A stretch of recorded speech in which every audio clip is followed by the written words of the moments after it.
While everyone else falls asleep the moment their head hits the pillow, overthinkers are still awake at 3 a.m., replaying a conversation that happened 3 years ago.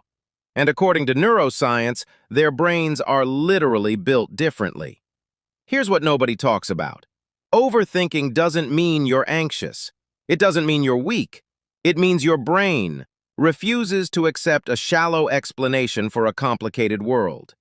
Overthinkers have a hyperactive default mode network, the part of your brain that stays active even when you're doing nothing, and it never shuts up.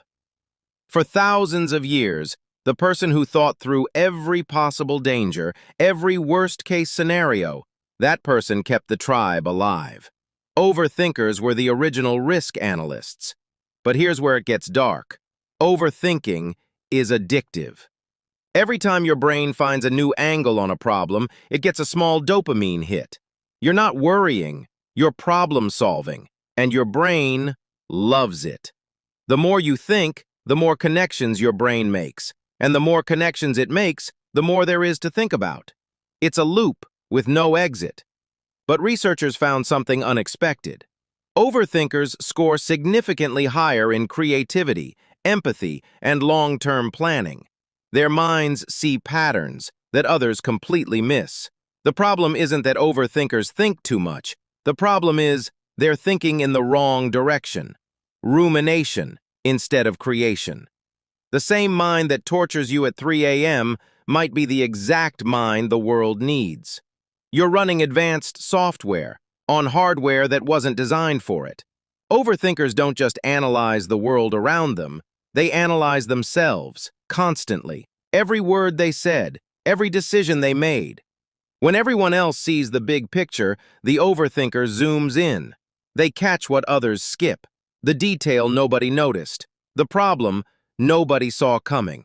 They can be sitting right next to you, laughing, responding, but inside, they're somewhere else entirely, quietly carrying a conversation no one else is having. On the outside, they look perfectly calm, but on the inside, there's a storm that never fully stops. The hardest moment for an overthinker isn't failure, it's the decision itself, because they can see every possible path and they're terrified of choosing wrong. It's 2 a.m.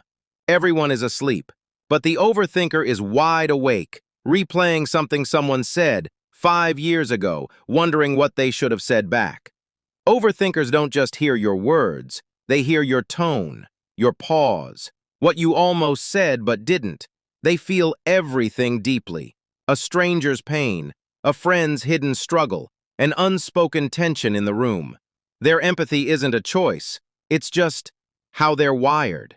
And when an overthinker finally learns to channel that energy, the same mind that spiraled in circles starts creating, writing, building, solving. In silence, they find what others can't. Meaning in the ordinary. Beauty in the overlooked. The world moves fast, but overthinkers move deep. So is it a burden or a superpower? Honestly, it's both. The same wiring that makes nights unbearable makes their thinking irreplaceable. Time feels different to an overthinker. Every moment they're not being productive feels like falling behind. Not because they're lazy, because their mind never clocks out. Inside an overthinker's head, there's an entire world. Questions, half-finished thoughts, possible futures, and memories that refuse to fade. It's exhausting, and it's extraordinary. The goal isn't to silence the mind. The goal is to walk with it, to stop fighting the noise and start directing it. Slowly, the storm becomes a compass. So if you can't stop your brain from running at full speed, don't fight it. Redirect it. You're not broken. You're not too much. Your mind is not the problem.